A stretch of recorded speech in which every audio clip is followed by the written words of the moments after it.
Hola, estimados estudiantes. Con la unidad 2 en Matemáticas 2 vamos a estudiar la derivada. Bien, para poder llegar a la derivada tenemos que recordar ciertos conceptos que van a ser el concepto de función. Sabemos que una función, si tenemos a x y a y, que son dos variables reales, vamos a decir que y es función de x si a cada valor que tome x le corresponde un valor de y. Entonces, una función es una relación entre una magnitud y otra, en este caso una relación entre x e y, cuando el valor de la primera depende de la segunda. Se preguntará cómo. Hay una variable dependiente y una variable independiente. La variable independiente es la x, mientras que y es la variable dependiente o función. Siempre y va a depender de x. En base a los valores que tome x, ese es el valor que va a ir tomando y. Recordemos que a cada valor de x le corresponde un valor de y. Esa es la base de las funciones, que a cada elemento le corresponde solamente un elemento como imagen, es decir, dominio y recorrido. El recorrido o rango es la imagen de una función. Pero también tenemos que recordarnos la pendiente de una recta. La pendiente de una recta es la inclinación de una recta con respecto al eje de las abscisas o eje de las x. Como lo podemos visualizar, la inclinación es esta. Esta sería la pendiente de la recta. ¿Cómo la calculamos? Se calcula a través de la ecuación de la pendiente, que la podemos obtener teniendo dos puntos de la recta o teniendo ciertas características de la pendiente o de la ecuación. Se puede calcular a través de ecuación de la recta, se puede calcular también con la ecuación de la pendiente, pero ¿cómo calculamos la pendiente? Eso es un tema de matemáticas 1, pero se puede recordar un poco cómo calculamos la pendiente. Para calcular la pendiente únicamente se necesitan dos puntos, pero no lo vamos a calcular como tal.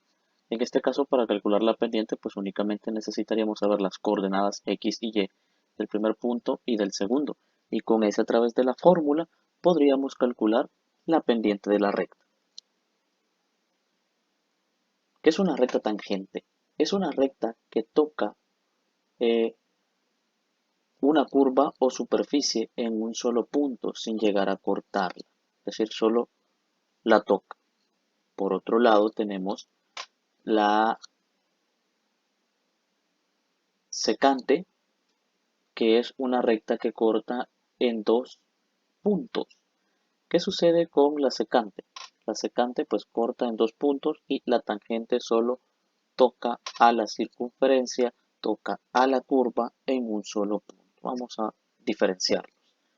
La recta secante, vamos a tomar como por ejemplo una circunferencia. La recta secante vemos que toca dos puntos de la circunferencia y la recta tangente solamente toca un punto de la circunferencia. Y esto sucede también en las parábolas, en las curvas, la tangente solamente toca un punto. ¿Para qué nos va a servir esto de la tangente? Ok, porque la derivada es la que nos sirve para encontrar la recta tangente a cualquier gráfica o función en un punto dado. ¿Por qué nos va a servir? Por la simple y sencilla razón de que para saber la pendiente nosotros necesitamos dos puntos o tener la gráfica. ¿Qué pasa si no tenemos una gráfica? ¿Qué pasa si solo nos dan la función y nos piden la derivada o nos piden la tangente para encontrar la pendiente de esa recta tangente o dónde se forma esa recta tangente? Entonces, ¿qué es lo que sucede? O encontrar el punto en específico donde la recta tangente toca a la curva o toca a una parte de la función. Entonces, para eso nos sirve la derivada. En eso nos va a ayudar la derivada. Pero para poder estudiar la derivada tenemos que haber estudiado límites. Pero los límites ya los hablamos en semanas anteriores y vamos a hacer un poco de utilización de los límites. Esta es la fórmula que tenemos de la derivada, que tenemos cómo se representa. Se representa como una función con esta apóstrofe, vamos a decir la derivada de la función de x es el límite cuando h tiende a cero de quién, de f de x más h menos f de x, todo esto entre h.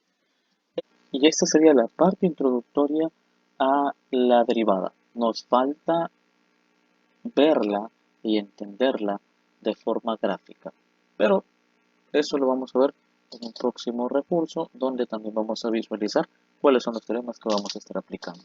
Entonces hasta acá con esta pequeña introducción y recordatorio de un par de conceptos de Matemáticas 1. Espero el video les sea de utilidad. Un cordial saludo.